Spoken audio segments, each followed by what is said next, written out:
Plus qu'un événement, un phénomène. Le dimanche 16 août, l'écurie du Maquisard, bras organisateur de la Royal Écurie Ardennes, a mis sur pied la 10e édition de la montée historique du Maquisard. Un concept imaginé une décennie plus tôt par l'inénarrable Georges Chalsèche, en quête d'une formule permettant au plus grand nombre de prendre un maximum de plaisir en toute convivialité. C'est une histoire qui continue et qui perpétue et qui a beaucoup d'engouement. Qui amuse les gens. Franchement, c'est une belle journée. Voilà, c'est génial, quoi. On savait bien peu que, quand j'ai eu l'idée, que ça allait continuer comme ça et qu'on a quand même un peu lancé la course de côte en Belgique. Et voilà, c'est chouette, franchement. J'espère que dans 10 ans, on sera encore là. En quelques années à peine, le Maquisard, comme on appelle communément cette course de côte réservée aux voitures de plus de 25 ans d'âge, a conquis ses lettres de noblesse en trouvant très vite son public cible, composé de compétiteurs qui sont autant de pilotes pro, semi-pro, amateurs ou même débutants. Un mélange des genres garantissant une atmosphère bon enfant qui n'a heureusement pas changé au fil des ans. Pour son 10e anniversaire, le Maquisard aurait pu s'offrir une poignée de stars ou payer des propriétaires de voitures exceptionnelles afin qu'ils viennent les exhiber dans la célèbre côte de 2350 mètres, serpentant entre le hameau de Marteau, porte de Spa, et le monument du Maquisard inconnu sur le territoire de l'Arrée. Pas vraiment dans les habitudes de la maison. Au diable les flonflons, c'est un plateau de près de 120 voitures qui se rassemblaient au pied de la côte, prêts à se faire plaisir pour du beurre la majeure partie de la journée.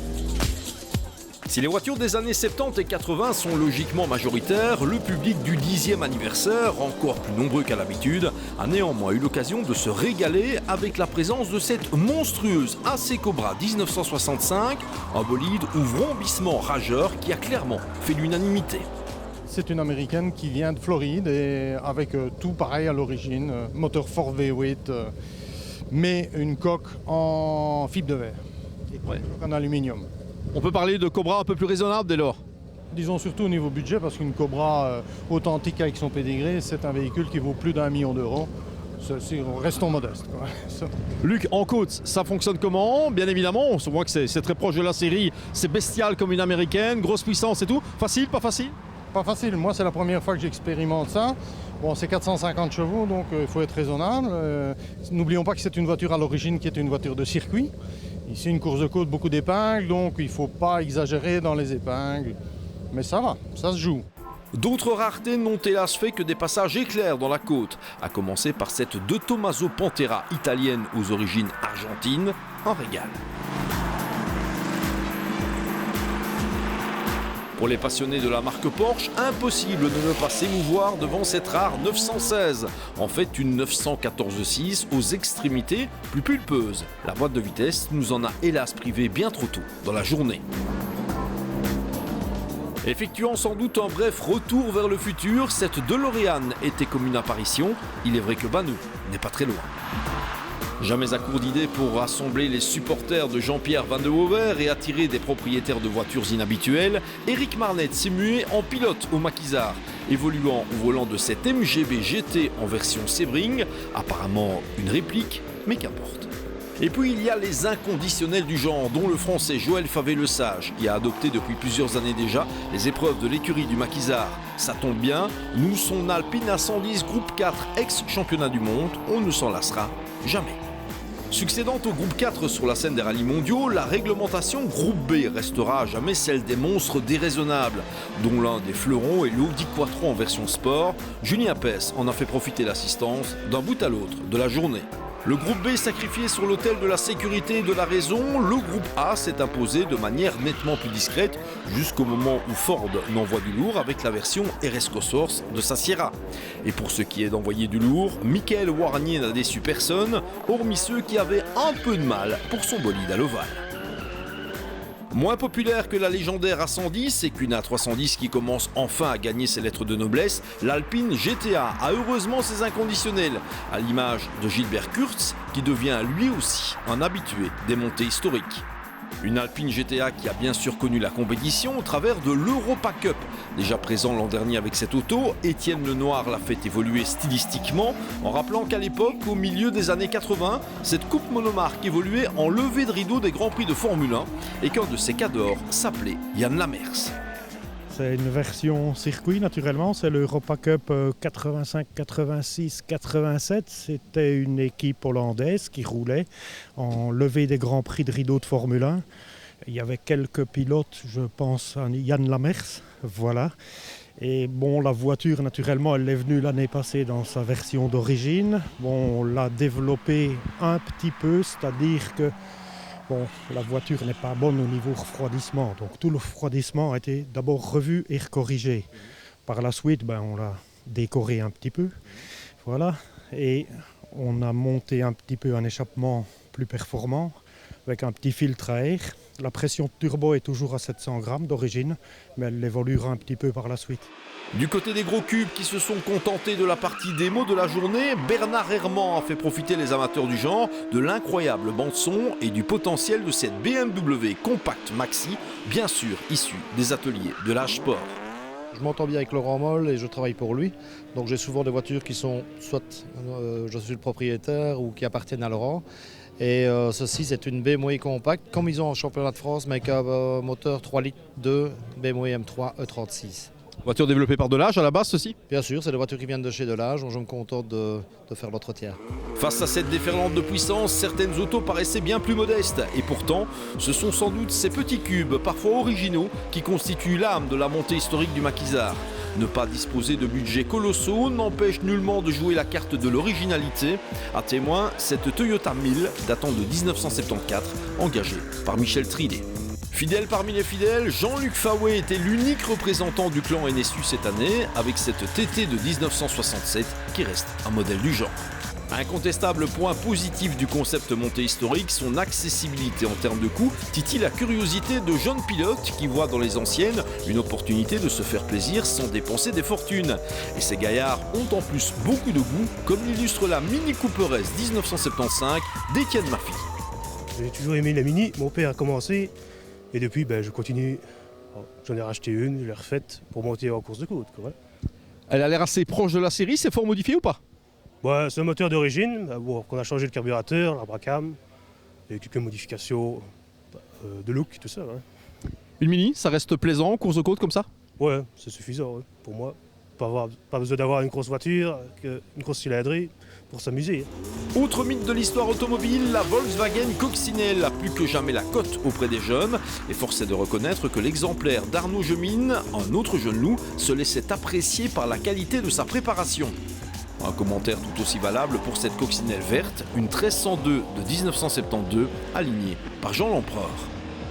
Parmi les tendances du maquisard 2015, on relevait aussi le plébiscite des voitures italiennes, avec l'apparition de cette Fiat 128 1974 de plus bel effet, alignée en démo uniquement par José Cornet.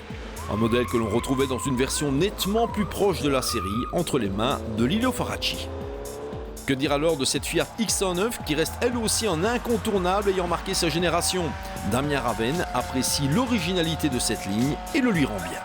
N'en déplaise à certains, une italienne reste une italienne, ce qui signifie que parfois, l'hypothèse que la mécanique fasse des siennes peut se vérifier. La palme des petits ennuis en cascade était cette année décernée à Tony Di Stefano, dont la Fiat Ritmo à barre 1985 en a fait sourire plus d'un, à commencer par son propriétaire. J'ai eu le thermostat qui a explosé. Et maintenant, j'ai eu le filtre à huile qui s'est dévissé. Alors, il faut bien... Ça n'a rien à voir avec le manque de fiabilité légendaire des Italiennes, rien à voir. Non, pas du tout. C'est Fortunato qui l'a saboté. Voilà, exactement. C'est mon ancien patron. Hein. Alors, voilà, il m'a saboté voilà, tous les problèmes que j'ai eus. Attention, bombinette. Cette Opel Corsa de la première génération a épaté la galerie par son souffle incroyable d'un bout à l'autre de la démo. Dommage d'ailleurs que son propriétaire, Martin Bach, ne l'ait pas engagé dans la montée en or. Il s'agit d'une 2 litres qu'elle est préparée, ça veut dire moteur Astra, qui est préparé, qui arrive environ de 190 chevaux environ là. Efficace pour la côte ? Ah oui, brutal mais efficace, ça fait vraiment plaisir ça. On vous voit à la montée en or cet après-midi ou pas ? Non, j'ai pas fait montée en or, je suis en parler de sauce, c'est pour ça, c'est peut-être pour l'année prochaine. La petite nerveuse de la marque Oblitz, c'est aussi la préférence de la famille Gulpen. Jordan et Christophe s'en étant partagé le volant d'un bout à l'autre de la journée.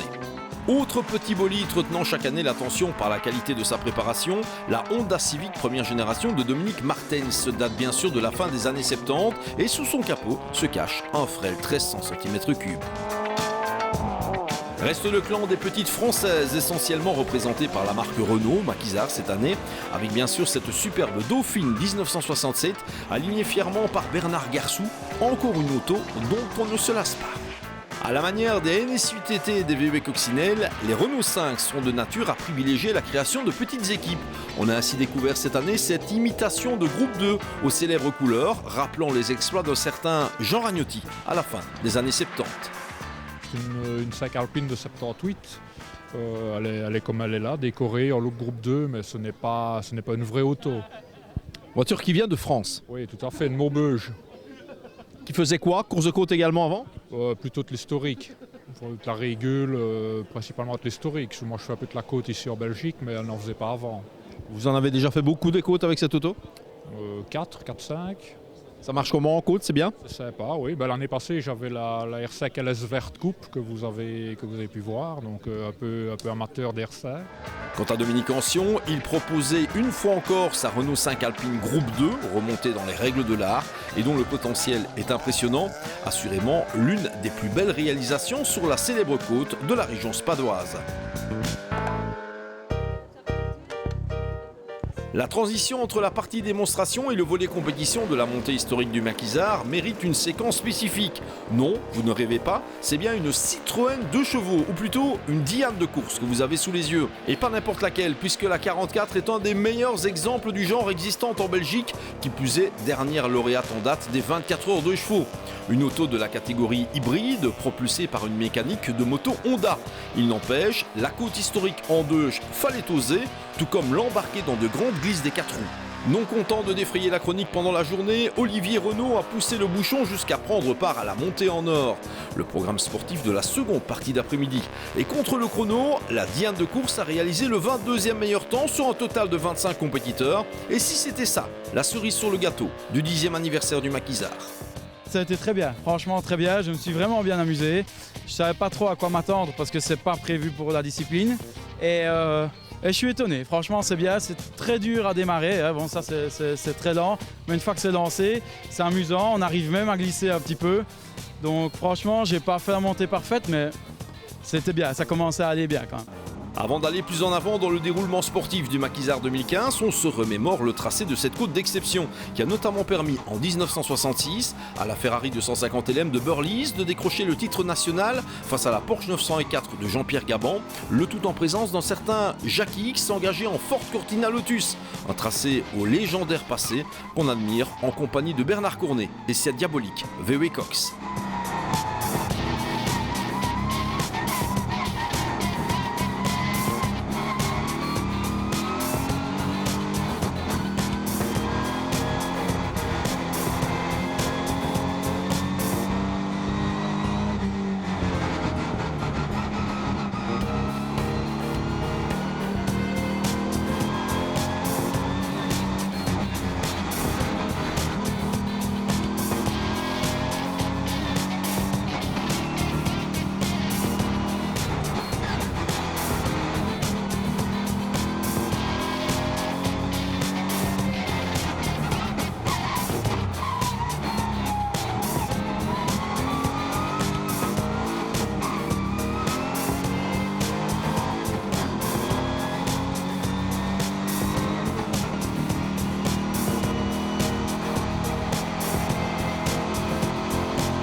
Place donc à la montée en or, appellation générique d'une compétition en 3 temps, comprenant la dite montée en or, le top 10 et le final 3, soit une course à l'américaine qui s'impose toujours comme un très grand moment et qui débutait par un incroyable fait de course. Grand favori de l'épreuve avec sa Ford Escort RS 1600 MK1, François Despas effectuait une première montée très difficile et pour cause.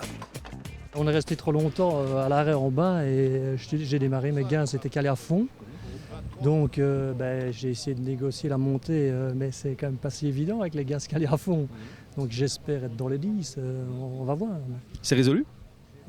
J'ai retendu les ressorts là et en fait le fait simplement d'ouvrir le capot, les gaines de gaz refroidissent et maintenant ça refonctionne quoi. Ouais, on est resté trop longtemps en bas sans avancer, avec moteur tournant et voilà. Le verdict tombait quelques minutes plus tard, 11e temps pour De Spa dans ces conditions. Or, les 10 plus rapides sont qualifiés pour le top 10. C'était donc l'élimination pour le vainqueur de Forêt-Trou. Consolation, il était proclamé roi de l'escorte en fin de journée. François De Spa n'était forcément pas le seul à ne pas passer le cap de la montée en or. C'est ainsi que Christophe Bouille échouait au 12e rang au volant de sa redoutable VW Golf de la 2e génération. Bonne prestation également pour Ronny Laporte au volant de cette Opel Ascona B datant de 1977. Il échouait à la 13e place. Avec son petit moteur de 1600 cm3, on espérait une qualification de la spectaculaire Peugeot 205 Maxi de Mario Hermans. Mais il a finalement manqué quelques dixièmes à cet autre spécialiste de la côte. La première montée était un peu très difficile parce que je ne connais pas trop les circuits. Et la deuxième montée c'est mieux et la troisième toujours mieux améliorée, beaucoup mieux. Je suis très content pour rouler ici. C'est la première fois que je roule. C'est une voiture spécialement faite pour la côte aussi? Cette voiture était prévue de rouler côte à côte provinciale en division 3 haute. Plusieurs Golf 2 étaient engagés dans cette montée en or, mais en l'absence de la référence Tonic Evers, aucune ne passait ce premier cap qualificatif. Bonne prestation malgré tout pour Benoît Thierry sur la 78. Au volant de son Opel Manta, Jean-Paul Pierson a fait le maximum, mais ça n'a clairement pas suffi. Il échouait aux portes du top 15. Comptant parmi les excellents utilisateurs de Ford Escort, Jean-Marc Ruet s'est imposé comme le meilleur dompteur de la version MK2, pas suffisant hélas pour disputer le top 10. Même remarque pour une autre grande habituée des organisations de l'écurie du Maquisard, la Fiat 128 de José Antonio Chacon Ruiz, qui se complaît à défier le chrono même avec une puissance moindre. Il fait assez sec, donc on arrive quand même à exploiter au maximum en gardant une réserve. Surtout que bon, j'ai des petits soucis de boîte de vitesse, mais bon, voilà, on s'adapte. Et le parcours est agréable, il y a beaucoup de monde sur les bas-côtés, donc c'est plaisir à venir rouler ici, bien sûr. Quant à Lionel Junius, il mérite un hommage appuyé. À la base, le gaillard s'est fait remarquer par son sens de la glisse et du spectacle. Mais contrairement à bien d'autres possesseurs de BMW série 3, Junius a équipé son bolide afin qu'il puisse disputer la montée en or. Et affronter quelques références belges du rallye n'a rien d'un pari gagné d'avance. Pas de qualification donc pour Lionel, mais un très beau lot de consolation sous la forme du prix du spectacle. Pas terrible du tout, je sais pas, je ne gère pas le stress ou quoi, et ça n'a pas du tout été, j'ai essayé de m'appliquer un petit peu, rater les vitesses en débutant, et voilà. C'est étonnant parce que pendant la journée on vous voit passer, ça a l'air tellement facile quelque part. Ah ouais, la journée ça va nickel, puis ici je sais pas, je vois les ténors devant, un peu de pression ou quoi, veut bien faire, trop bien faire, et voilà. Autre Golf 2 engagé dans la montée en or, celle de Paul François n'est pas passée inaperçue, en attendant mieux l'année prochaine. Utilisateur d'Opel Corsa, Gilles Geoffrey ne disposait pas de la même cavalerie que Martin Bach, il a échoué en 20e position. Quant à René Marin, archi-régional de l'étape, il a effectué ses premiers passages dans la côte du Maquisard quand il était gamin. C'était il y a très longtemps, dans le sens de la descente et à vélo. Ayant misé sur une Porsche 911 pour cet exercice particulier, Rudy Boyce n'a pas été servi par la chance, mais il a au moins le mérite d'avoir essayé. Un peu trop motivé, donc un tour complet dans la dernière épingle, et donc là c'est mort. C'est mort, pas de chance d'aller accrocher un top 10? Non, je pense pas. La montée n'est pas très longue, donc quand on fait un tour complet, c'est mort. Alterner deux voitures sur une journée, c'est peut-être pas le bon plan ça? Non, en fait j'ai deux voitures qui roulaient aujourd'hui. Moi je roule habituellement mon Escort avec le nouveau moteur. Bon, à première vue, on a 2-3 petits soucis. Donc j'ai laissé tomber et je vais quand même faire la montée en or avec la Porsche, mais sans avoir monté avec aujourd'hui, c'est peut-être pas idéal non plus. Quant à Michel Clojean, il prend part à la montée en or pour s'offrir un passage supplémentaire dans cette côte qu'il connaît par cœur. L'occasion pour tout le monde d'apprécier une fois de plus le look incroyable de sa Porsche 356 Préa de 1954, soit la voiture la plus ancienne du plateau. Ça va, mais c'est sûr que ça manque un peu de puissance. On a une petite compensation avec l'année de la voiture, mais ça ne compense pas les voitures qui sont 2 ou 3 fois plus puissantes que la mienne, évidemment. Impossible de penser à un top 10, et même avec le coefficient? J'ai déjà été dans le 7e, mais il y avait peu de participants, alors, mais ici il y en a un peu trop pour ça. Les 10 plus rapides de la montée en or étaient donc qualifiés pour la suite, à savoir une deuxième montée intitulée logiquement Top 10. Et là, c'est le Top 3 qu'il fallait atteindre pour espérer disputer la grande finale. Daniel Reuter n'avait pas cette ambition avec sa Porsche 914-6, un bolide qui a bien évolué ces derniers temps. Nouvelle voiture, on l'a complètement transformée, enfin on l'a remise à neuf, donc je suis en Evo 4 pour l'instant, donc c'est nickel. Depuis maintenant quasiment 10 ans qu'on roule avec, voilà, elle était repeinte, tout a été refait dessus. Il y a 2 jours d'ici, on pensait qu'elle allait prendre feu parce qu'elle a pris feu parce qu'il y avait un problème de tuyau d'essence. Et à peu de choses près, mon préparateur n'avait plus de garage non plus, donc enfin voilà, donc ça s'est quand même bien passé. Véritable ode au spectacle, Maxime Ebrand a laissé cette année son habituel Opel Manta pour se rabattre sur cette version A de l'Opel Ascona. C'était toujours spectaculaire, mais en plus efficace, comme en témoigne son 9e meilleur temps absolu. Passer d'une voiture à l'autre comme ça, sans essai, sans rien, bah ouais, c'est toujours un peu compliqué, mais c'est l'histoire d'une ou deux montées, puis ça va. Où est passée la Manta? La Manta, elle est dans le garage, dans le fond du garage pour un bon moment. Il faut une nouvelle mécanique. C'est un gros budget et c'est pas pour maintenant. Je ne reroulerai pas avec d'ici peu, quoi. Le top 10, c'était une bonne surprise? Je m'attendais quand même à y être, ouais. Parce que c'est une voiture au top normalement. Et je pensais dedans, ouais. D'Opel Ascona A, il en est aussi question pour Romain Delay, sauf que cette redoutable machine, très rapide, est équipée d'une boîte séquentielle qui la renvoie dans la catégorie SR de la réglementation prohistorique chère à la ZAF, avec un coefficient fortement pénalisant. Pas de quoi empêcher le fils de Roland Delay de pointer dans le top 10. On est pas mal monté, j'ai perdu un petit peu du temps dans la dernière épingle, on est sorti un peu dans les graviers, mais bon, voilà, sinon je suis dans l'ensemble assez satisfait. Comptant parmi les trop rares néerlandophones au départ, Philippe Jacobs a démontré d'un bout à l'autre de la journée qu'il maîtrise à la perfection son Opel Manta. Non seulement il se qualifiait pour le top 10, mais il échouait très près d'un top 5 final. Proficiat, Philippe. C'est une voiture sur laquelle on a pas mal travaillé depuis longtemps. Elle a progressivement évolué et maintenant c'est devenu une bonne auto, oui. Ce volet compétition de la montée historique du Maquisard, André Losberg comptait le disputer en Porsche 911. Une contrariété technique l'a obligé à se rabattre sur une auto qu'il connaît particulièrement bien, l'Opel Kadett GT, un peu court pour prétendre à un top 3. On a eu un problème avec la Porsche ce matin, le pignon 3e a sauté. Mais comme j'organisais un petit event avec 3 voitures, je suis repassé sur mes anciens amours, je dirais. Bon, c'est moins puissant, mais c'est amusant et je me suis bien sorti ici, donc voilà, je me suis bien amusé. Et, c'est une belle course et tout le monde s'est bien amusé. C'est une très bonne organisation et ça permet aux gens de découvrir le rallye aussi et la course de côte, de venir à côté. C'est rare. Mais c'est bien, donc tout le monde est très content, peu importe le résultat, on est ici pour s'amuser. La bonne surprise de cette 10e édition était finalement à mettre sur le compte d'Yves Diépard, qui a tiré pleinement profit du potentiel de sa Porsche 911 Carrera. Il se classait au 5e rang absolu, au beau milieu des personnalités majeures du Maquisard. À l'épingle, je suis parti dans la terre, et là on perd de la motricité, donc... Mais c'est vrai que je suis un touriste pilote, ou un pilote touriste, je ne suis pas habitué, enfin je ne suis pas... coutumier, voilà. Deuxième montée, c'était comment? Celle-ci? Un peu plus propre. Un peu plus propre donc. Mais aller chercher 3 secondes, ce sera difficile peut-être.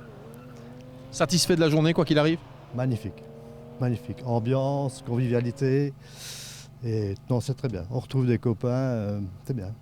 Très content. La plus mauvaise des places, la 4e, c'est un autre favori dans la lutte pour la victoire qu'elle échouait. Au volant d'une Ford Escort MK1 qu'il maîtrise avec maestria, Geoffrey Léon doit être considéré comme un enfant du Maquisard. C'est en effet lors des montées historiques qu'il s'est fait un nom dans le milieu. Auteur de la meilleure performance dans la montée en or, Léon semblait être en mesure de venger François de Spa et de tout de même imposer une escorte avant que tout ne s'écroule. Dans la première épingle, j'ai fait la tête à queue, donc moteur calé, donc marche arrière, repartir. Donc je crois que ça va être très difficile d'être dans les 3. Oui, puis sinon jusque-là, c'était plutôt positif. Jusque-là, oui, j'étais même étonné d'être premier. Je pensais même pouvoir aller plus vite, mais à mon avis, c'était un peu trop vite. Grosse attaque en tout cas, une erreur parce que vous surattaquez? Non, même pas. À mon avis, j'ai tiré un peu trop fort. Je ne sais pas. Je sais pas, je suis passé 7 ou 8 fois aujourd'hui de la même façon. Et, voilà. 2 secondes manquaient finalement à Geoffrey Léon pour disputer le Final Three. Tout profit pour Bernard Cornet, dont la VW Cox était en pleine forme le 16 août dernier.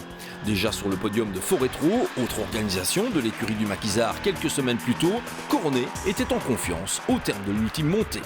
Pas trop de dérapage, pas raté de vitesse, donc je pense que c'est le même chrono que tout à l'heure, je pense. Alors c'était la lutte assez inattendue forcément, à coup de coefficient bien sûr avec Bernard Münster. Vous pensez que ça peut le faire? Je pense pas quand même, non, il était quand même loin devant. Oui, non. Ce serait sympa hein, quand même, mais je ne pense pas, non. Deuxième qualifié, Jean-Pierre Van de Hoer regrettait sans doute que le ciel menaçant tout au long de la journée ne déverse pas une ondée, même passagère, sur la côte au moment décisif. L'ex-champion de Belgique des rallyes misait donc sur des trajectoires parfaites pour tenter de faire la différence. En espérant que les autres fassent des petites fautes, mais améliorer, je ne saurais pas.